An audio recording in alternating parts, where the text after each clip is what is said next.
السلام علیکم ناظرین، آج کا سچ کے ساتھ میں ہوں ندیم حسین۔ گو کہ الیکشن شیڈول کا اعلان ہو چکا ہے، لیکن ابھی سیاسی سرگرمی جو ہے وہ میدانوں تک نہیں پہنچی ہے۔ ابھی جلسے جو ہیں وہ گرما گرمی میں تبدیل نہیں ہوئے ہیں، اور ظاہر ہے کہ اس وقت بڑی پارٹیاں جو ہیں وہ اپنے اپنے طریقہ کار کے مطابق چل رہی ہیں۔ مسلم لیگ نواز جو ہے وہ اپنے ٹکٹوں کو فائنل کرنے میں مصروف ہے، اور گائے بگائے میاں نواز شریف صاحب جو ٹکٹوں کے امیدواران ہیں ان سے بات چیت بھی کرتے ہیں۔ آج بھی انہوں نے فیصل آباد سے آئے ہوئے لوگوں کے ساتھ گفتگو کی، اور ایک بات بڑی واضح ہے کہ میاں صاحب ابھی تک ماضی کو نہیں بھولے ہیں۔ غصہ ان کے اندر جمع ہوا ہے۔ وہ یہ بات کہہ رہے ہیں کہ آئین توڑنے والوں کو ججز ہار پہناتے ہیں، وزیر اعظم کو جیل ڈالتے ہیں۔ اگر آگے بڑھ کر یہ ہاتھ روکے جاتے جو کہ ایمان کی سب سے مضبوطی کا درجہ ہے تو شاید آج یہ صورتحال نہ ہوتی، لیکن ہم تو کمزور ترین درجہ کہ دل میں ہی برا سمجھو اس کے قائل نہیں ہیں۔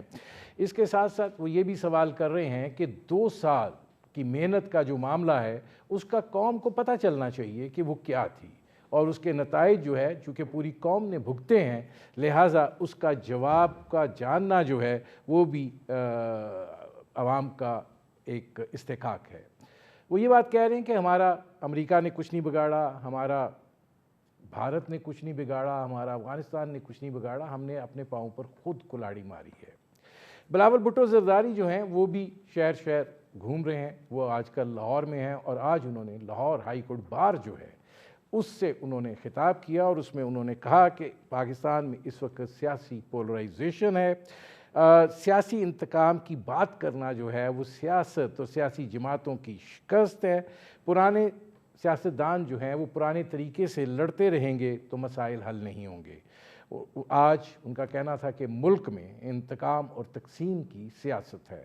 انہوں نے یہ بات بھی کہی کہ کوئی امیر المومنین بننا چاہتا ہے تو کوئی ٹائیگر فورس کے ذریعے اقتدار میں آنا چاہتا ہے۔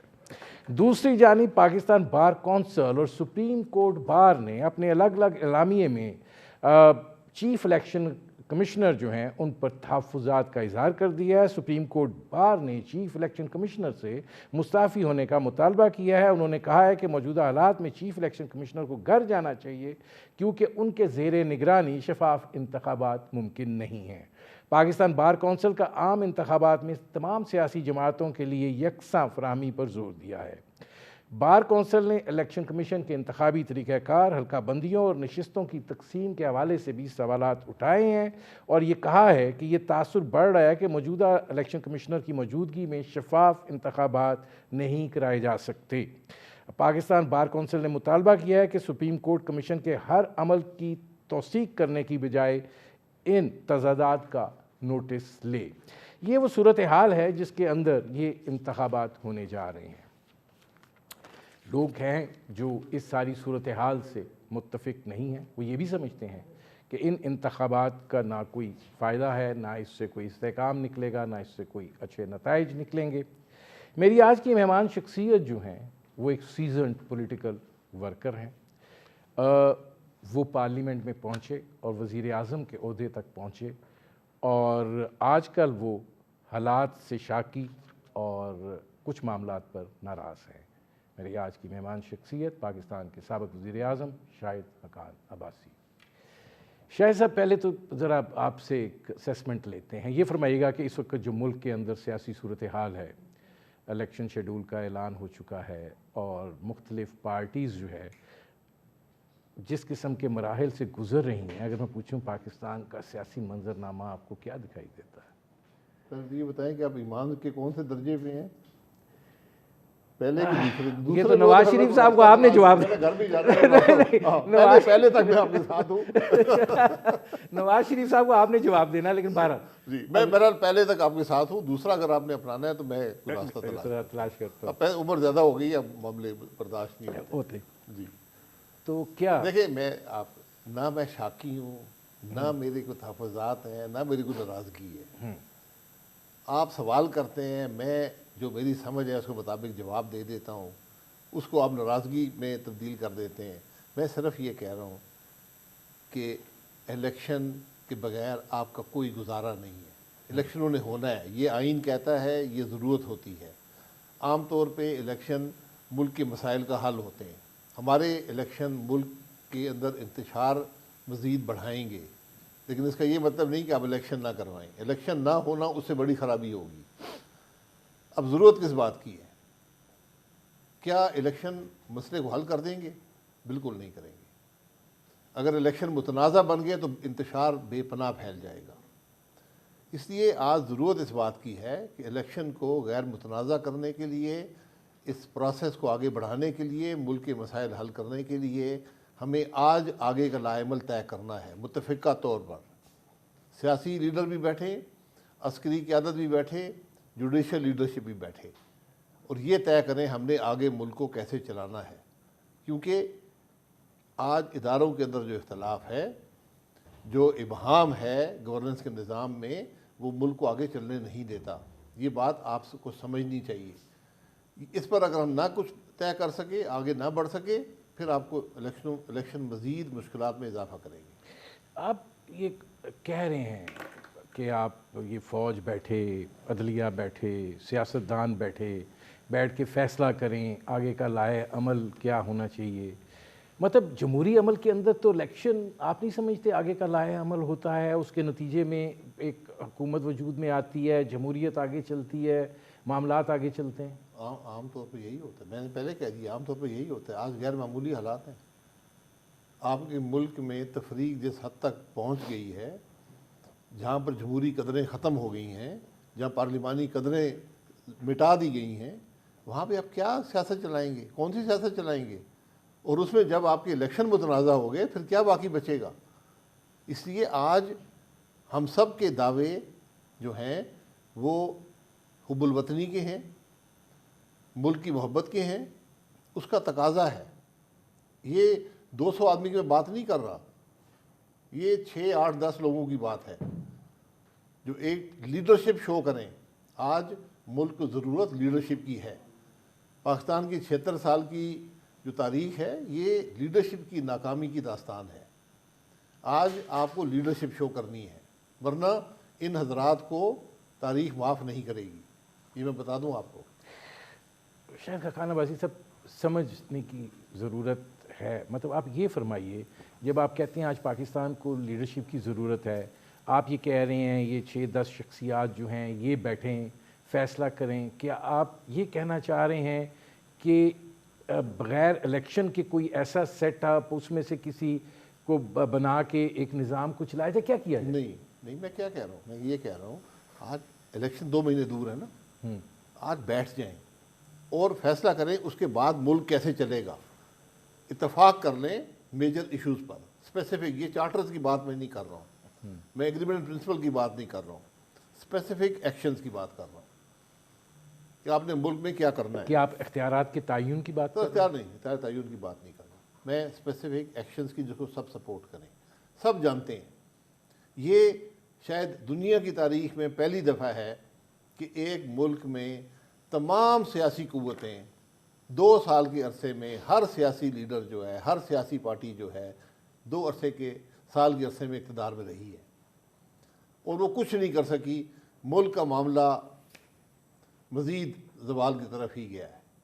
تو ان حالات میں ایک بات اسٹیبلش ہو گئی ہے کہ کوئی ایک جماعت اکیلے کچھ نہیں کر سکتی، کوئی ایک ادارہ اکیلے کچھ نہیں کر سکتا. بیٹھیں، آگے کے راستے کا تعین کریں. اسپیسیفک ایشوز کیا ہیں؟ گورننس کیسے ہوگی، اداروں کے تعلقات کیا ہوں گے، جوڈیشری کیا کرے گی، فوج کیا کرے گی، پارلیمنٹ کیا کرے گی، ایگزیکٹو کیا کرے گا، صوبوں کے معاملات کیا ہوں گے، صوبوں سے تعلقات کیا ہوں گے، ہماری پرائرٹیز کیا ہوں گی پیسے خرچ کرنے کی، ہم نے کس طرح ایکسپورٹ کو بڑھانا ہے، نیب کے بارے میں کیا کریں گے، جوڈیشری کا نظام کیسے چلے گا.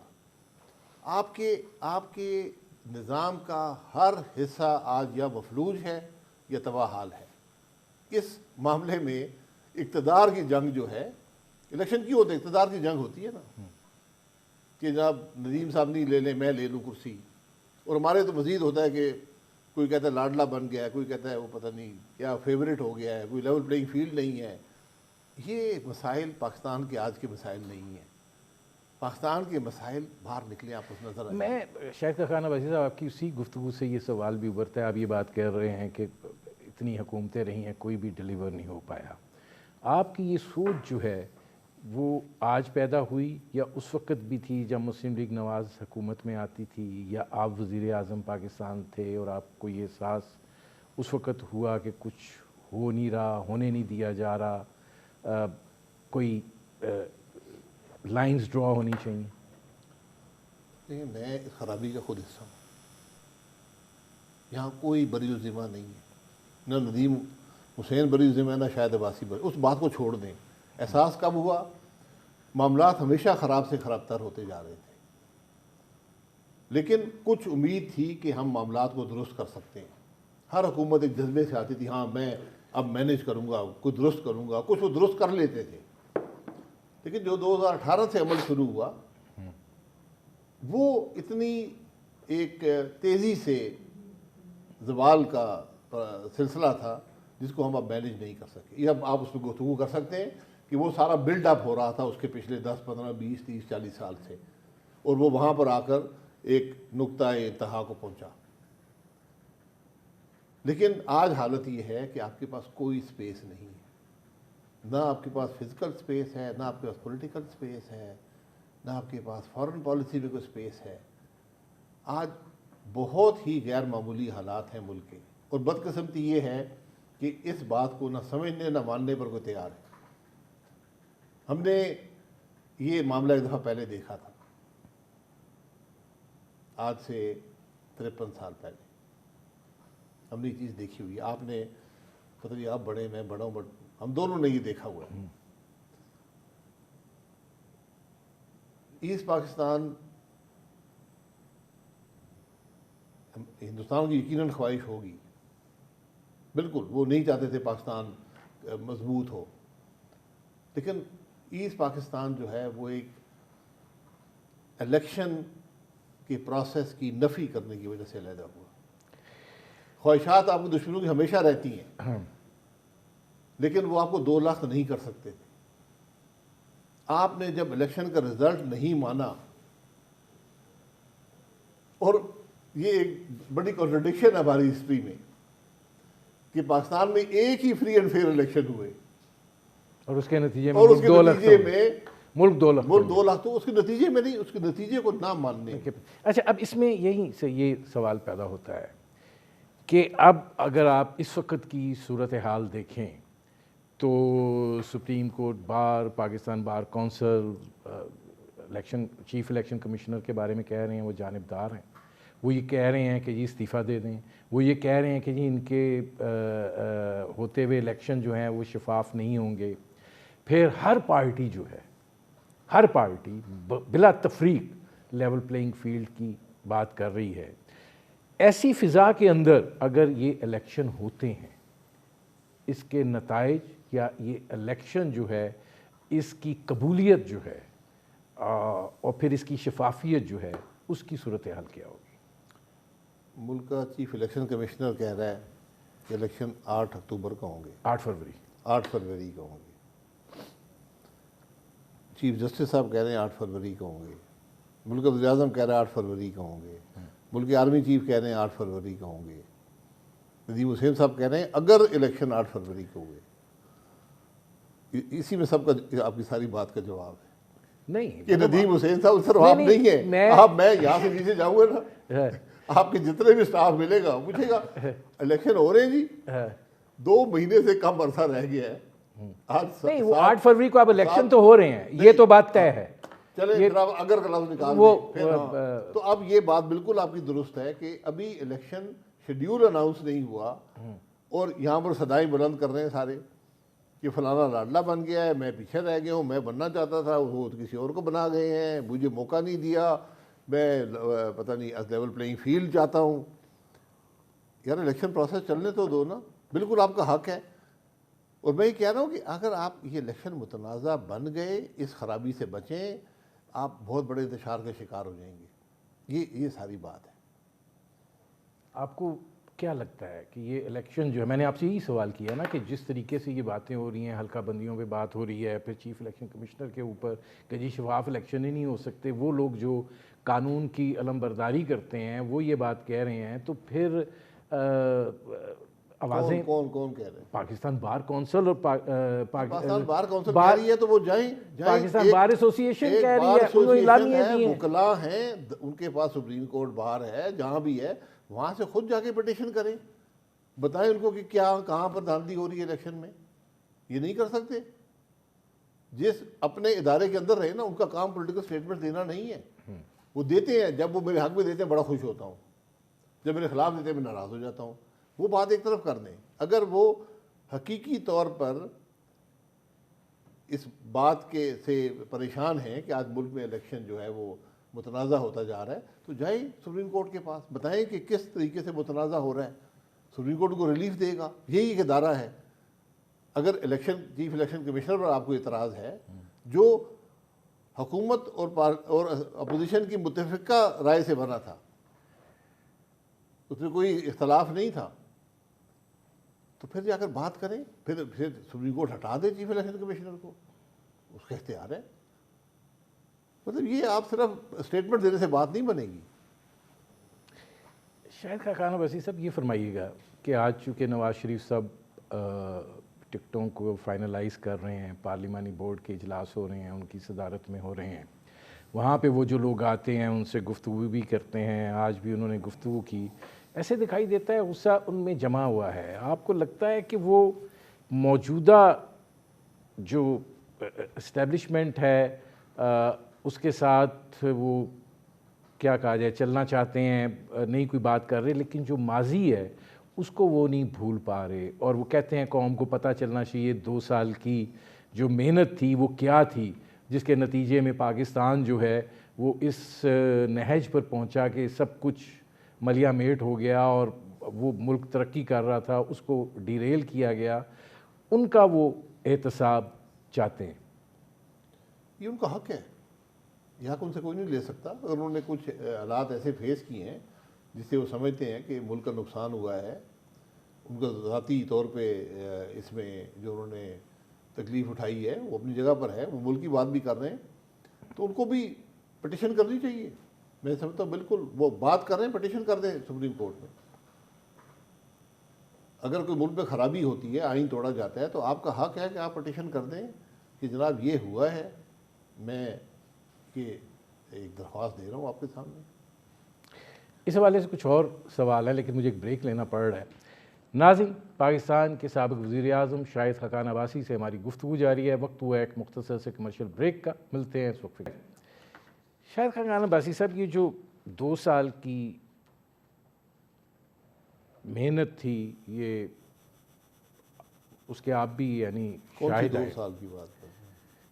جب نواز شریف صاحب کو ہٹایا گیا, پھر آپ وزیر اعظم بنے, یہ سب آپ کے سامنے. یہ 2 سال کی محنت تھی, کیا کیا, کس نے کیا.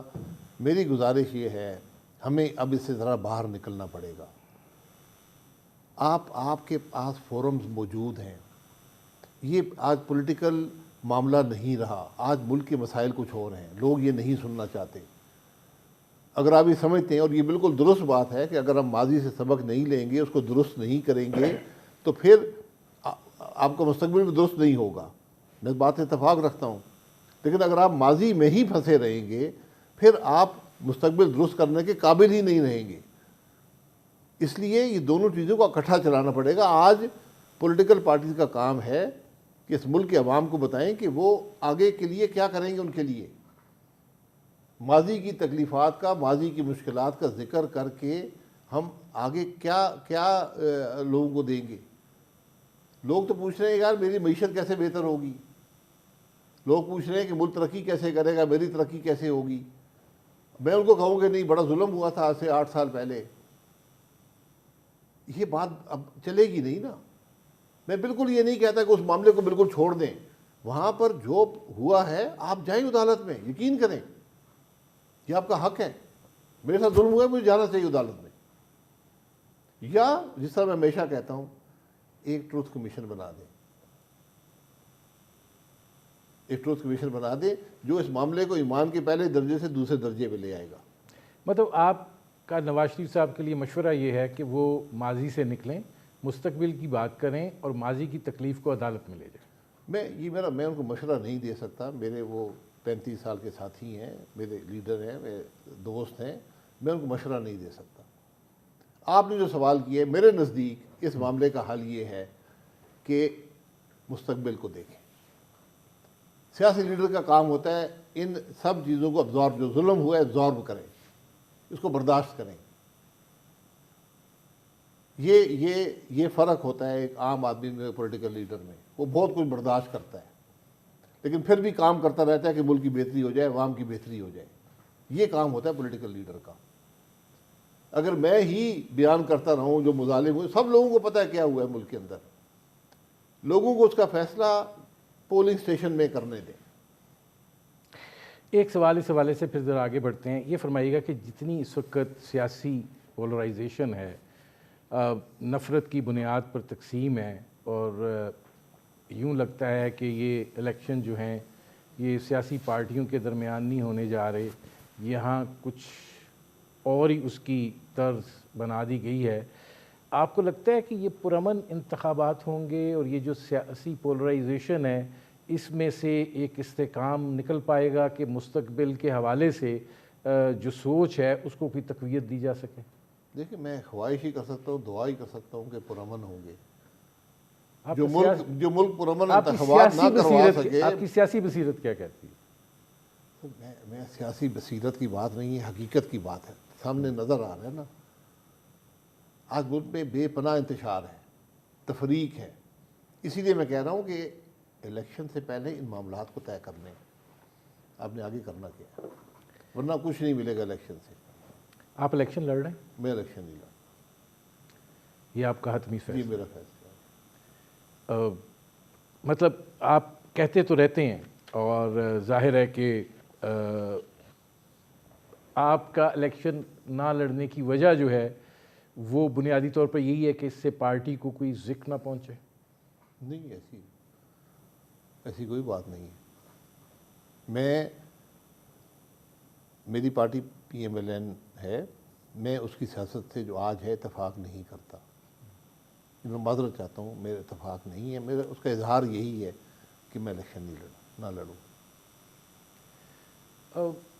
مطلب یہ سوال اب بہت دفعہ آپ سے کیا جا چکا ہے، آپ جواب بھی دے چکے ہیں، لیکن آپ کو کیا لگتا ہے، کیا وجہ کیا ہے کہ جب لندن میں آپ کی ملاقات ہوئی تھی اور اب تک کی جو صورتحال ہے، آپ پارٹی کا ایک بڑا مضبوط ستون رہے ہیں، مطلب میاں نواز شریف صاحب نے آپ کے اوپر بڑا ان کا اعتماد و یقینی تھا کہ وزیر اعظم کے عہدے تک پہنچے، تو یہ یک لخت یہ فیصلہ ہے، ٹھیک ہے مسائل ہوتے ہیں، کیا وجہ کیا ہے کہ اتنا سخت سٹانس آپ نے لیا؟ کوئی سخت سٹانس نہیں ہے، میرا فیصلہ ہے، فیصلہ کچھ حقائق کی بنیاد پر ہے۔ جس حقیقت، جو سیاست آج مسلم لیگ نون نے اپنائی ہے، میرا اس سے اتفاق نہیں۔ بس یہ بات یہاں تک رہنے دے، بس بات میں نے 6 مہینے پہلے ہی میاں صاحب کو بتا دیا تھا کہ میں الیکشن نہیں لڑ پاؤں گا، تو میرا بس یہی بات یہاں پہ ختم ہو جاتی ہے۔ کہ آپ الیکشن نہیں لڑیں گے کہ آپ کے صاحبزادے بھی آپ کی جگہ الیکشن نہیں لڑیں گے؟ دیکھیں، میں صاحبزادے کو لڑانے کا بالکل قائل نہیں ہوں، مجھ پہ بے پناہ دباؤ ہے آج بھی، پچھلے جب سے یہ معاملہ شروع ہوا ہے، لیکن میں نے یہ فیصلہ کیا کہ میں الیکشن نہیں لڑوں گا، یہ میرا فیصلہ ہے۔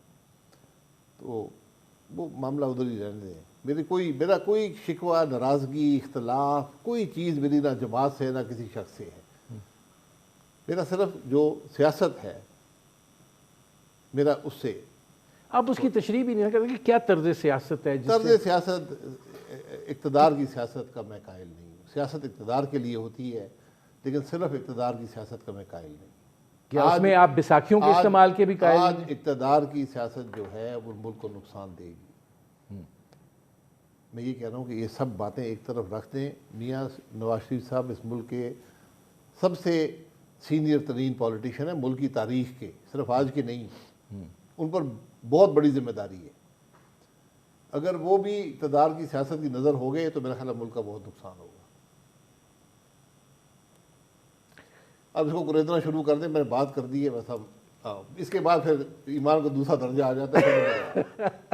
اچھا، وہ ایمان کا جو دوسرا درجہ ہے، آپ جب ایمان کا جو دوسرا درجہ ہے، جب وہ صورتحال ہو تو آپ کو بنیادی اختلاف ایمان کے دوسرے درجے سے ہے کہ وہ اس پہ فائز نہیں دیکھیں نا، آپ تو تیسرے درجے میں جانا چاہتے ہیں نا، میں دوسرے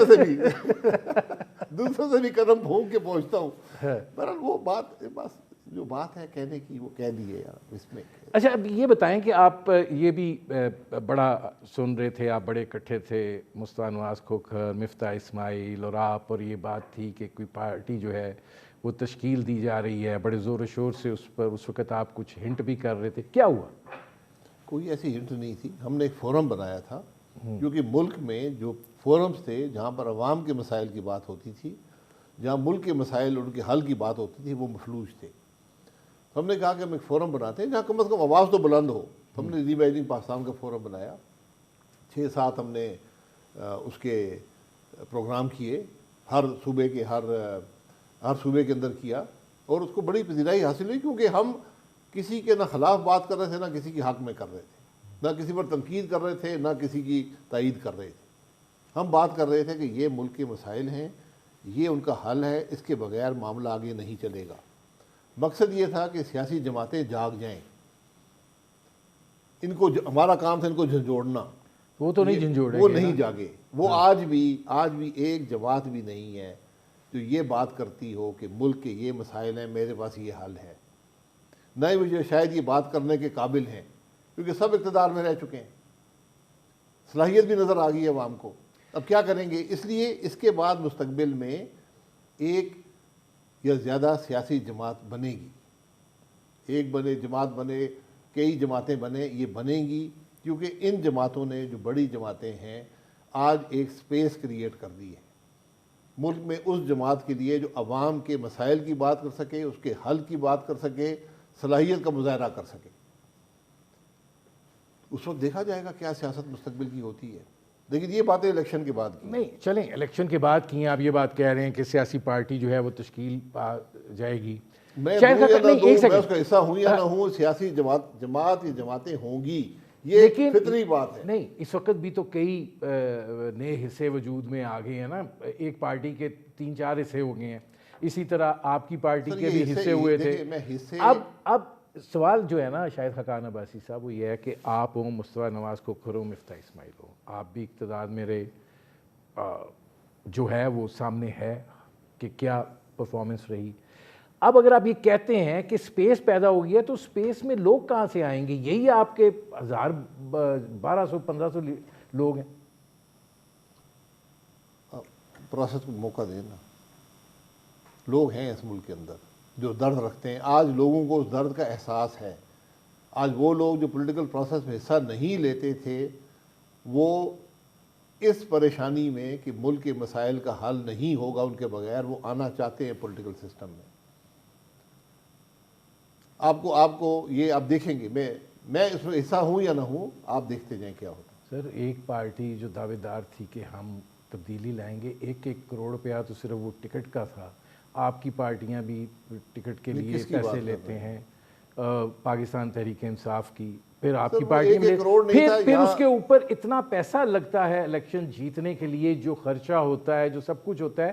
تو یہ جب آپ نے الیکشن کو پلیٹ فارم بنا دیا ہے کاروبار کا، تو پھر آپ قیادت کہاں سے لائیں گے؟ سسٹم میں بنیادی تبدیلی کیسے ہوگی؟ اگر خرابی ہے، پیسہ ہر پولیٹیکل پروسیس کا حصہ ہوتا ہے، اس میں کوئی شبہ نہیں ہے، اس میں کوئی آر نہیں ہے. خرچے ہوتے ہیں، آپ کو کرنے پڑتے ہیں. اس کا طریقہ آپ کو ڈیفائن کرنا چاہیے. ہم نے کیا کیا؟ ہم نے کہا تم پتہ نہیں 20 لاکھ سے اوپر خرچ نہیں کرو گے. ہم نے قانون بنا دیا ڈسکوالیفائی، ورنہ تم ڈسکوالیفائڈ ہو. ساری اسمبلی ڈسکوالیفائڈ ہے. ہم اپنے آپ کو بیوقوف بنا رہے ہیں نا. تو اس جو فنڈنگ کا نظام ہے، اس کو بھی سوشلائز کر دیں، پتہ چلے پیسہ کہاں سے آیا ہے. مجھے آپ 20 لاکھ میں آپ الیکشن لڑ کے دکھاتے، نہیں لڑا جا سکتا. اور جہاں پر 40% انفلیشن ہو، 20 لاکھ آج سے 5 سال پہلے تھا، آج کیا ہونا چاہیے؟ یہ باتیں طے کر لیں. اس کی فنڈنگ کیسے آئے گی؟ اس کو سورسز آف فنڈنگ اس سے مانگیں، پارٹی سے مانگیں اور سب سے مانگیں. یہاں پارٹی جلسہ کر رہی ہے، اس میں 2 ارب کا خرچہ ہے، کہاں سے آیا پیسہ؟ پھر معاملات درست ہوتے ہیں. پوری دنیا نے یہ کیا ہے. تو آپ کو میں یہ کہہ رہا ہوں، آپ کو اس پورے نظام میں جس چیز کو آپ ہاتھ رکھیں گے اس میں زیادہ خرابی ہے، اور یہ مجموعی طور پر معاملے کو تباہ کر دیتے ہیں۔ دیکھیں شاہد خان عباسی صاحب، دنیا بھر میں انتخابات ہوتے ہیں، امریکہ کی مثال لے لیں ہم، برطانیہ امریکہ کی مثال دیتے ہیں زیادہ، وہاں فنڈنگ اکٹھی کی جاتی ہے، فنڈ ریزنگ ہوتی ہے، اور ظاہر ہے اس کے اندر جن کے مفادات ہوتے ہیں وہ بھی حصہ ڈالتے ہیں، بعد میں وہ کرتے ہیں، لیکن جو بنیادی نیشنل انٹرسٹ ہوتا ہے وہ سسٹم ایسا ایوالو ہو جاتا ہے، اس کو کمپرومائز نہیں ہونے دیا جاتا۔ ہمارے ہاں کبھی شوگر کی لابی مضبوط ہے، ہمارے ہاں زمینداروں کی لابی مضبوط ہے پارلیمنٹ کے اندر، اب تو خود ہی آ گئے ہیں، اور پہلے جو لوگ سیاستدان آگے ہوتے تھے وہ پیچھے ہوتے تھے، اب ساری لابیاں بذات خود پہنچ گئی ہیں پارلیمنٹ کے اندر، اور اب اگلے الیکشنز کے اندر تو آپ نے جو قومی مفاد کے فیصلے کرنے ہیں مطلب کدھر سے کرنے؟ یہی لیڈرشپ کا تقاضا ہے نا، یہی لیڈرشپ ہوتی ہے۔ بالکل وہ لوگ پہنچ گئے، پیسے سے پہنچ گئے، بیوروکریسی میں پہنچ گئے، سیاست میں پہنچ گئے۔ جب لیڈرشپ جو ہے وہ شوگر کا کاروبار کر رہی ہے، سیمنٹ کا کاروبار کر رہی ہے، مرغیوں کا کاروبار کر رہی ہے، اسٹیل کا کاروبار کر رہی ہے، آپ کسی بڑے کاروبار پر نظر ڈالیں، آپ کو کچھ لوگ جو ہیں وہ نظر آئیں گے، تو پھر کیا ہوگا؟ پھر آپ رکھتے ہیں ہر سیاستدان تنخواہ مقرر کر دیں، وہ کوئی کاروبار نہ کرے اور صرف سیاست کرے۔ یہ فیصلے یہ تو بھی آپ نے کرنے تھے نہیں، یہ فیصلے نہیں، میں ویسے بات کر رہا ہوں۔ دیکھیں کاروبار کرنے میں کوئی حرج نہیں ہے، جہاں پہ آپ کا معاملہ حکومت سے آتا ہے وہاں پہ آپ کو ذرا کیئرفل رہنا پڑے گا۔ اگر آپ کے کاروبار کا اثر حکومت اس پر اثر انداز ہوتی ہے نقصان یا فائدے میں، وہاں پر آپ کو دونوں طرف دنیا پروٹیکٹ کیا جاتا ہے، اس کے طریقے ہیں، ڈسکلوجر کے طریقے ہیں، ان کو مینیج کرنے کے طریقے ہیں کہ آپ تو نہیں ہوتا نا شاید کر لینا آپ جب اس کو کریں گے، جب پبلک اس کو ڈومین میں لے آئیں گے معاملے کو۔ ہم نے آج کل سب پرائیویٹ ڈومین میں رکھا ہوا ہے، وہ کوئی بہتر کام بھی کر دے وہ کہتے ہیں دیکھیں اپنا فائدہ اٹھا لیا۔ تو اس لیے ان چیزوں کو پبلک ڈومین میں لانا چاہیے۔ بتائیں کہ یار میری شوگر ملیں کس کی ہے، اس ملک کے عوام کو بتائیں کس کی شوگر ملیں، سیمنٹ کی ملیں کس کی ہے۔ یہ اگر آپ کو یہ حکومت کا کام ہے وہ دیکھیں کہ کہاں پر مہنگائی ہو رہی ہے، کس وجہ سے ہو رہی ہے۔ اب آٹا ہے، دنیا میں آٹا سستا ہے، پاکستان میں مہنگا ہے۔ دنیا کا واحد ملک ہے جہاں آٹا چینی سے مہنگا ہے۔ آپ اس خرابی کو دور کریں نا، پتہ کریں کیوں ہے یہ۔ جب آپ نے 100 روپیہ کلو گندم کا ریٹ یا اس سے زیادہ مقرر کر دیا تو پھر آٹا تو 150 کے قریب بکے گا نا۔ آپ ان پٹ پرائز کنٹرول کر رہے ہیں ایک چیز کی اور اس کی آؤٹ پٹ کی پرائز کنٹرول نہیں کر رہے، یہ کون سا کاروبار ہے، یہ کون سی ریگولیشن ہے؟ نہیں، ریگولیٹری سسٹم تو یہاں پہ ہے ہی نہیں نا۔ اب یہ فرمائیے میں یہ کہہ رہا ہوں اتنی خرابیاں ہیں کہ آپ نے ان سب کو درست کرنا ہے۔ تو یہ جو عام حالات کے اندر الیکشن ہوتے ہیں، حکومت چلتی ہے، کوئی کامیاب ہوتی ہے کوئی نہیں ہوتی، آپ وہ افورڈ اب نہیں کر سکتے۔ آپ کو کامیابی چاہیے، اب ناکامی کا آپ کے پاس سپیس نہیں رہی۔ وہ کامیابی صرف ایک کلیکٹیو ایفرٹ سے آئے گی۔ مجھے یہ بتائیں، یہ مسلم لیگ نواز یا باقی سیاسی جماعتیں جو ہیں ابھی تک میدان میں کیوں نہیں آئی ہیں؟ کیا مسئلہ کیا ہے؟ سیاسی ٹھنڈ زیادہ ہے؟ نہیں، یہ ایسے ہی ہوتا ہے پروسیس۔ ابھی الیکشن کا جب شیڈول اناؤنس ہوگا، الیکشن آخری 5-6 ہفتے ہی ہوتے ہیں، اس کے اندر آپ کو نظر آئے گی گہما گہمی۔ نواز شریف صاحب وزیر اعظم بن رہے ہیں؟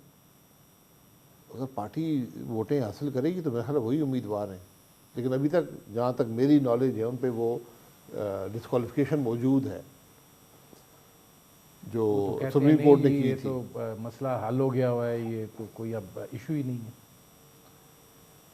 ٹھیک ہے، اگر یہ رائے، میری رائے یہ نہیں ہے، لیکن اگر یہ رائے ہے تو ٹھیک ہے، کوئی ایسی بات نہیں، پھر انہی کو وہی بن جائیں گے۔ اور آپ کو لگتا ہے کہ ملک جو ہے اس کو مسائل سے نکال پائیں گے جو اس وقت جس گرداب میں پھنسے ہیں؟ دیکھیے اللہ کرے، میں دعا کر سکتا ہوں، لیکن میری رائے یہ ہے کہ آج سب بیٹھ کر یہ فیصلہ کر لیں کہ آگے کیسے چلانا ہے تو بہت آسانی ہوگی۔ ورنہ آج میرا نہیں خیال کوئی حکومت، کوئی پارٹی بھی اکثریت حاصل کر پائے گی۔ کولیشن گورنمنٹس بنے گی، پھر وہاں پر بڑی پولز اینڈ پشز ہوتے ہیں، کیا معاملہ ہوتا ہے، اپوزیشن کا کیا رائے ہوتی ہے، صبح سے میں مختلف حکومتیں بن جاتی ہیں، وہ کام نہیں کرنے دیتی. تو آج اگر طے کر لیں کہ ہم نے یہ کام کرنے ہیں تو پھر آپ کا کام آگے بہتر ہو جائے گا، آسانی سے ہو جائے گا. ناظرین، یہ تھے شاہد خاقان عباسی، سابق وزیر اعظم پاکستان. ان کی آپ نے گفتگو سنی. شاہد خاقان عباسی صاحب، آپ کا بہت شکریہ. ناظرین، پروگرام میں وقت ہوا ایک مختصر سے کمرشل بریک کا. جب بریک سے واپس آئیں گے تو بات کریں گے غزہ کی صورتحال پر. ملتے ہیں اس وقفے کے بعد. Welcome back. ناظرین، غزہ کی صورتحال جو ہے وہ یقیناً ایک بہت بڑا سوالیہ نشان ہے. اسرائیل کی بربریت جو ہے وہ اپنی انتہا پر ہے. بظاہر ایسے دکھائی دیتا ہے کہ امریکہ اور اس کے اتحادی جو ہیں وہ اسرائیل سے ناراض ہیں، اور اس کی بنیادی وجہ یہ ہے کہ ان کے ملکوں میں بڑے پیمانے پر جو ہے وہ مظاہرے ہو رہے ہیں فلسطینیوں کے حق میں. بیانات تو آتے ہیں کہ جنگ بندی ہونی چاہیے، لیکن اس کے ساتھ ساتھ اسرائیل کے حوالے سے جو بھی مدد کی جا سکتی ہے وہ کی جا رہی ہے. یہ دو اگلی اور دو عملی پالیسی جو ہے وہ بنیادی طور پہ اسرائیل کو روکنے سے قاصر ہے جو کچھ وہ کر رہا ہے. ہر طرف اس حوالے سے مذمت بھی ہو رہی ہے. فلسطینیوں کا جس طریقے سے نسل کشی اور قتل عام ہو رہا ہے، انسانی تاریخ میں اس کی کم مثالیں ملتی ہیں. لیکن دیکھنے کی بات یہ ہے کہ حکومتوں کی بے حسی ہے. عوام جو ہیں وہ اپنے طور پہ جو کر سکتے ہیں وہ کر رہے ہیں، لیکن اس کا نتیجہ جو ہے وہ کچھ نہیں نکل رہا. یہ ہے وہ صورتحال جس پر کریں گے بات. ہمارے ساتھ موجود ہیں lieutenant general retired Ghulam Mustafa صاحب، ممتاز تجزیہ نگار ہیں. اسٹوڈیو میں ہمیں جوائن کر رہے ہیں سینئر فلسطینی صحافی ہیں جلال الفرح صاحب. جلال صاحب، میں پہلے یہیں سے شروع کرنا چاہتا ہوں کہ جب یہ حکومتوں کی بات ہوتی ہے، چاہے وہ امریکہ ہو، چاہے وہ فرانس ہو، برطانیہ ہو، دیگر اتحادی ہوں، فوری جنگ بندی کی تو بات کر رہے ہیں، لیکن اس کے ساتھ ساتھ اقدامات بھی ایسے کر رہے ہیں کہ جس کے نتیجے میں اسرائیل جو ہے وہ اپنے ظلم اور بربریت میں اضافہ کرتا چلا جا رہا ہے. حالیہ جو چھتری بنی ہے اور جس میں بحرین بھی شامل ہوا ہے اور باقی ممالک جو ہیں وہ ظاہر ہے انہوں نے انکار کیا ہے. یہ کیا مسئلہ کیا آپ کو دکھائی دے رہا ہے؟ جی، بسم اللہ الرحمن الرحیم. دیکھیے، ہماری عرب میں ایک کہاوت ہے، آپ کی باتیں سنتا ہوں، آپ کی باتیں سنتا ہوں اور آپ کے عمل تو میں ہنستا ہوں. اس کا مطلب یہی ہے. دیکھیے، یہ جو انٹرنیشنل جو ممالک کے اسٹیٹمنٹس آتی ہیں کہ ہم اسرائیل کو روک رہے ہیں یا یہ صرف اپنے عوام کو دکھانے کے لیے. حقیقت یہ ہے کہ سب اسرائیل کے مدد کر رہے ہیں، سب اسرائیل کے ساتھ دے رہے ہیں، باقاعدہ کے ساتھ ہے، امداد کے ساتھ ہے، ہر فارم پہ ساتھ دے رہے ہیں، اسرائیل کے ساتھ ہے. ابھی تک مجھے ایسا کوئی حکومت کی سطح پر کسی بھی ملک کا ایسا کوئی اقدام نہ مجھے نظر آیا، نہ غزہ کے عوام کو نظر آیا جس سے یہ کہاں جائے کہاں ٹھیک ہے ابھی حکومت کا موقف کچھ چینج ہو گیا. صرف اسٹیٹمنٹ سے بیانات ہیں اپنے عوام کے سامنے اور دنیا کے سامنے کہ جی ہم بھی یہ چاہتے ہیں کہ جنگ بندی ہو جائے اور یہ چیزیں ہیں. دوسری بات جو میں کرنا چاہتا ہوں، آپ نے ذکر کیا ہے شروع میں، جو اس وقت اتحاد بن رہا ہے جس میں بحرین کو شامل کیا گیا ہے. دیکھیے، بحرین صرف ایک ہی واحد عرب ملک ہے اس اتحاد میں شامل ہے. میں صرف آپ کے توسط سے ایک بات کہنا چاہتا ہوں. یمن یا حوثیوں کو جو حوثی ہے یمن کے اندر ہے، ان کا اسرائیل کے ساتھ کیا فدہ ہے، کیا مسئلہ ہے ان کا؟ کبھی ان کے بیچ میں کوئی تصادم ہی نہیں ہوا، کبھی ان کا کچھ بھی نہیں ہے. ان کا جائز مطالبہ ہے نا. یمن کی جو بھی ہے حوثی جو ہے وہ ان کا مطالبہ یہی ہے کہ جنگ بندی کیا جائے. فلسطینی عوام غزہ کے اندر جو بھوکا پیاسا مر رہے ہیں ان کو کھانا پینا خوراک دیا جائے، پھر ہم ٹھیک ہو جائیں گے. ہم پھر کچھ نہیں کریں گے. اور کیا کر رہے ہیں وہ؟ میں یہ سوال کرنا چاہتا ہوں. اور بحرین کون ہے؟ بحرین ہمارے اپنے ہیں. آج ہمارے اپنے لوگ، ہمارے اپنے خون کے لوگ دشمن کے ساتھ مل گئے ہیں. اچھا، اس میں جن صاحب یہ فرمائیے گا کہ جلال جو بات کر رہے ہیں، مطلب اقوام متحدہ کی قرارداد آتی ہے بڑے پیمانے پر، اس میں ملک ووٹ ڈالتے ہیں کہ جنگ بندی ہونا چاہیے، کوئی اثر نہیں ہوتا۔ امریکہ کہہ رہا ہے جی جنگ بندی ہونی چاہیے، لیکن اسرائیل جو ہے اس کو اپنے مقاصد بھی حاصل کرنے ہیں، باقی ممالک بھی کہہ رہے ہیں جنگ بندی ہونی چاہیے، لیکن کوئی اس کا عملی شکل جو ہے وہ دکھائی نہیں دیتی ہے۔ اور اب جو ورلڈ فوڈ آرگنائزیشن ہے وہ بھی یہ بات کہہ رہی ہے کہ بھائی وہاں ورلڈ ہیلتھ آرگنائزیشن جو کچھ کہہ رہے ہیں وہاں اب بھوک اور پیاس سے لوگ مرنے جا رہے ہیں۔ دیکھیے ہولوکاسٹ کا جو ایک ڈرامہ کھڑا کیا گیا تھا دوسری جنگ عظیم میں جرمنی کو لے کر، وہ تو ایک داستان ہے نا، چند لوگوں نے سنی دیکھی، یہ بات ہو رہی ہے اس کے اوپر، لیکن یہ تو ہولوکاسٹ آپ کے سامنے ہو رہا ہے، پوری دنیا کے سامنے ہو رہا ہے اور دنیا دیکھ رہی ہے اس کو۔ اس میں تو کوئی شک کسی کو ہے نہیں، یا کوئی کسی کو اگر کوئی شبہ ہو کہ شاید یہ غلط رپورٹنگ ہو رہی ہے، یہ تو سامنے آ رہا ہے سارا کچھ، اور یہ ہم تو شاید نہ دکھا سکیں، مغربی دنیا خود دکھا رہی ہے اپنا سارا کچھ۔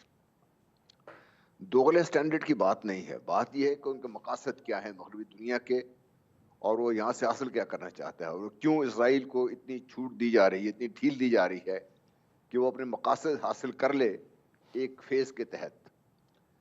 بحرین کے بارے میں بدقسمتی سے اگر آپ کو یاد ہو تو یہ ڈیل آف سینچری کی بات ہو رہی تھی ٹرمپ کے دوران، وہ جب بات بیل منڈے نہیں چڑھی تو اس کے بعد پھر ابراہم ایکارڈز کی بات چلی، اور اس سال لگ یوں رہا تھا کہ by the end of the year, beginning next year, Abraham Accords کے جو زیادہ تر شرائط ہیں وہ ان پلیس ہو جائیں گی، اور جس کے بعد شاید غزہ کا یا فلسطینیوں کا وجود ہی ختم ہو جائے گا یہاں پر۔ تو اب مسئلہ یہ ہے کہ غزہ کے جو مجاہدین ہیں وہ تو اپنی بقا کی جنگ لڑ رہے ہیں، وہ جو کر سکتے ہیں وہ کر رہے ہیں، اپنی جانیں قربان کر سکتے ہیں کر رہے ہیں۔ باقی دنیا کھڑی تماشا اس لیے دیکھ رہی ہے کہ اسلامی ممالک جو ہیں وہ تو آپس میں ڈیوائیڈڈ ہیں، اپنے اپنے انٹرسٹ میں وہ کچھ بات کرتے ہیں، کچھ ایک تک قدم آگے لیتے ہیں، 2 قدم پیچھے ہٹ جاتے ہیں۔ مغربی دنیا جو انسانیت کا پرچار کرنے میں کبھی پیچھے نہیں ہٹی، اور ہر جگہ پاکستان انکلوڈیڈ سب کو وہ لیکچر دیتے ہیں ہیومن رائٹس کے اوپر۔ ہیومن رائٹس کی وائلیشن تو سب سے زیادہ انہوں نے خود کی ہے، اور کرتے رہے ہیں اور کرتے رہیں گے، اور کرنے دے جا رہے ہیں۔ اسرائیل کو کھلی چھٹی دی ہوئی ہے انہوں نے، غزہ کو ختم کرنا ہے انہوں نے، یہاں سے فلسطینیوں کا وجود ایز اے فلسطین ختم کرنا ہے انہوں نے، جس کے لیے اگر آپ دیکھیں جب غزہ میں ایک جنگ جاری ہے نا مغربی کنارے پر، اور جو بستیاں ہیں وہاں پر، میں جن صاحب اس طرف آتا ہوں، اس میں جلال صاحب یہ فرمائے گا کہ جن صاحب نے ایک جملہ جہاں پہ اینڈ کیا ہے کہ انہوں نے غزہ سے فلسطینیوں کا وجود ختم کرنا ہے، اور ظاہر ہے جتنی آپ سے وہاں پہ فلسطینیوں سے مزاحمت ہو رہی ہے وہ اس مزاحمت کو کر رہے ہیں۔ اس وقت جو ہم تک تصویریں پہنچ رہی ہیں یا جو خبریں پہنچ رہی ہیں یقیناً وہ دل دہلا دینے والی ہیں۔ حقیقی اس وقت وہاں پہ کیا صورتحال ہے وہ غزہ اور مغربی کنارے کا؟ سر مغربی کنارے کو تو آپ سائڈ پہ رکھیں، کیونکہ مغربی کنارہ میں اتنا خاص کچھ نہیں ہے۔ غزہ کے اندر کیا صورتحال ہے میں تو کہتا ہوں مجھے سمجھ میں نہیں آ رہا، میں کیا بتاؤں آپ کو۔ غزہ کی صورتحال یہ ہے، میں ادھر سے شروع کروں کہ ہمارے بچوں کے، ہمارے خواتین کے، ہمارے لوگوں کے، شہیدوں کی لاشیں زمین پر روڈوں پر ہے، ان کو اٹھانا والا کوئی نہیں ہے، ریسکیو کرنے والے ایمبولنسز والے آتے تو ان پر بمباری کیا جا رہے ہیں وہاں پر، یہاں حتیٰ کہ بیعت بھی معاف، کتے اور بلیاں ان کی لاش کو کھا رہے ہیں۔ غزہ کی صورتحال یہاں تک ہے کہ لوگ بھوکا پیاسے اپنی جگہ پہ بمباری، اپنی جگہ پہ بمباری بھی 2 قسم کے حملہ ان کے اوپر ہے، ایک فضائی حملے ہیں اور ایک زمینی حملے ہیں۔ لوگ بھوکا پیاسے، دوائی نہیں ہے، کچھ بھی نہیں ہے، جہنم ہے۔ میں تو قیامت کا صغرا کا کہتا تھا پہلے پروگراموں میں، لیکن اب میں کہتا جہنم بنا دیا۔ اس وقت غزہ باقاعدہ قبرستان بن چکی ہے، بچوں کے لیے بن چکی ہے، بوڑھوں کے لیے بن چکی ہے، خواتین کے لیے بن چکی ہے۔ غزہ کے عوام، میں نے بھی پچھلے پروگرام میں آپ کو، ایک دن بھی آئے گا جو لوگ بھوکا پیاسا مریں گے۔ جی ہاں، مرے لوگ ہیں، لوگ مرے ہیں بھوکا پیاسے۔ ایک خاتون ہے جو ابھی میں ویڈیو آپ کو دکھانے کے لیے تیار ہوں، جو روتے ہوئے کہہ رہی تھی کہ، اور ان کا شوہر بھی ان کا ساتھ کھڑا ہوا، اور وہ کہہ رہی ہے کہ میرے چاروں بچے بھوک کے شہید ہوئے، بھوک کے شہید ہوئے، اس سے بڑھ کر کیا چاہیے آپ کو؟ اس سے بڑھ کر مسلمانوں میں اور بحث کیا ہے؟ ہم سوری ندیم صاحب، میں ایک صحافی ہوں، لیکن ساتھ ساتھ میں بھی غزہ کا ہوں، میں خان یونس شہر کا ہوں، میری 61 لوگ میری اپنی خاندان کے الفرق کے، آپ گوگل پہ سرچ کریں، آپ دیکھ لیں، چیک کر لیں، میری اپنے الفرق قوم کی 61 لوگ شہید ہوئے، اور آپ کو کیا بتاؤں، میرے پاس الفاظ ہی نہیں ہے کہ میں آپ کو بتا دوں کہ غزہ کی اب جنرل صاحب یہ جو صورتحال ہے، ایک اور چیز جو دکھائی دیتی ہے جو اس ساری اسرائیلی امریکہ کمبینیشن کی بدمستی کی وجہ ہے، وہ شاید یہ اپنی طاقت کا اظہار اس طریقے سے چاہتے تھے کہ ہم نے وہاں سے یرغمالی جو ہیں وہ برآمد کر لی ہیں، ابھی تک ان کو اس سارے سلسلے میں ناکامی کا سامنا ہے۔ یہ کس حد تک اسرائیل کو جھنجھلاہٹ کا شکار کر کے مزید انسانی حقوق کی پامالی پر، مزید بربریت پر، مزید انسانیت سوز واقعات جو ہیں ان کے اوپر لے جا رہا ہے؟ دیکھیے میں تو پہلے عرض کی تھی نا، پہلے دیکھیے مقصد کیا ہے، کیوں یہ سب کچھ ہو کیوں رہا ہے۔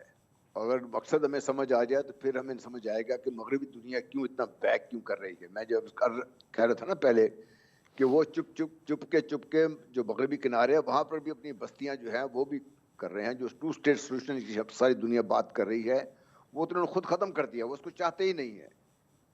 اسرائیل 2 اسٹیٹ سولوشن کے انتہائی شدید خلاف ہے اور خلاف تھا، اور اب بھی اس کی کوشش یہ ہے کہ 2 اسٹیٹ سولوشن کی بات بند کر دی جائے اور صرف ایک ہی اسٹیٹ ہو، یہاں پر اسرائیل ہو۔ نتن یاہو نے تو اس سال UN میں جا کے باقاعدہ اعلان کر دیا تھا، اس نے دنیا نقشہ بھی دکھا دیا تھا۔ اب ہمیں کیوں اس چیز پہ شک ہے، کیوں ہم اس کے پیچھے پٹے؟ ایک اور میں عرض کر دوں ندیم آپ کے پروگرام کی وساطت سے، یہ بات یہاں رکے گی نہیں۔ اگر ہمارا خیال یہ ہے کہ وہ شاید غزہ کے بعد یہ رک جائیں گے اسرائیلی یہاں پہ رکیں گے نہیں۔ گولان پہ آلریڈی ان کا قبضہ ہوا ہے، اس کے بعد سیریا، لیبنان، اور اس کے بعد آگے جہاں تک وہ جا سکتے ہیں وہ جائیں گے، کیونکہ ان کا ایک مقاصد ڈفرینٹ ہے، ہماری سوچ بہت ڈفرینٹ ہے۔ ہم انفرادی ملک کی حیثیت سے، انفرادی قوم کی حیثیت سے ہم بات کر رہے ہیں، اور ہم UN کی اور اوسلو اکارڈ کی بات کر رہے ہیں، لیکن اس کو تو اسرائیل نے خود ختم کر دیا، مغربی دنیا خود میرا ختم کر رہی جن ہے۔ صاحب اس میں ایک آپ سے سوال ہے کہ جو یہ 2 ریاستی فارمولہ ہے، قائد اعظم نے تو اس کو تسلیم ہی نہیں کیا تھا، اور پھر پاکستان کے جو نگران وزیر اعظم ہیں وہ کہہ رہے ہیں کہ جی وہ کوئی ایسی چیز نہیں جس میں تبدیلی نہ کی جا سکے، تو مطلب ہم یہ اب سمجھتے ہیں کہ 2 ریاستی فارمولہ ہی حل ہے؟ دیکھیے آج سے اگر 20 سال پہلے بات کی جاتی تو شاید یہ حل نکلتا، اب اس کے حل کو تو اسرائیل نے کبھی تسلیم کیا ہی نہیں، اس ایکارڈ کو اسرائیل نے خود کبھی تسلیم نہیں کیا۔ انہوں نے صرف ایک جو فلسطین اتھارٹی بن گئی ایک نام نہاد قسم کی، ان کو بھی انڈر چین رکھا ہوا تھا، وہ تو کبھی اس کو تسلیم کر ہی نہیں رہے تھے۔ اور حقائق دیکھیے، جب قائد اعظم رحمۃ اللہ علیہ نے بات کی تھی اس وقت کے حقائق میں اور آج میں حقائق میں فرق کیا ہے؟ کوئی فرق نہیں ہے۔ اس وقت بھی جو بڑی واضح تھی بات، ہمارے جو کیئر ٹیکر پرائم منسٹر نے بات کی ہے، وہ تو انہوں نے جو ایک آفیشیل پالیسی ہے جو ساری دنیا نے اختیار کی ہوئی ہے اسی کو اسٹیٹ کر رہے تھے۔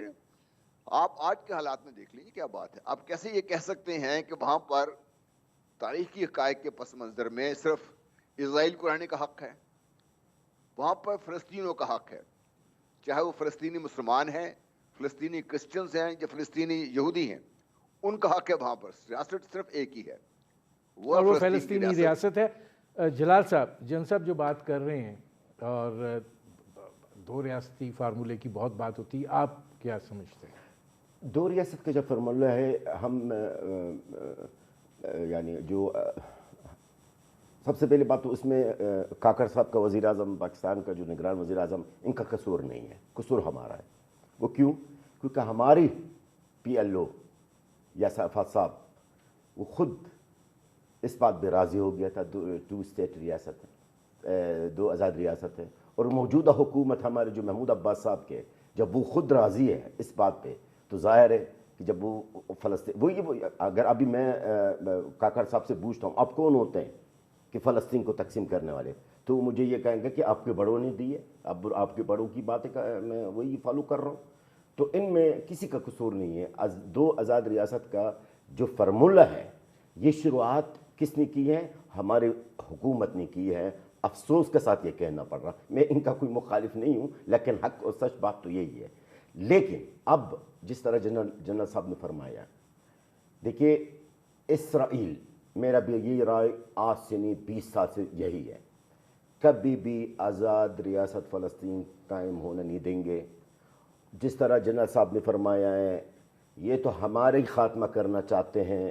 حماس صرف ایک حماس کا نام لیتے ہیں، یہ صرف جھوٹ ہے، سب بیوقوف بنانے والی بات ہے. وہ چاہتے ہی نہیں ہے کہ کوئی غزہ میں کوئی رہے، مغربی کنارہ میں کوئی رہے.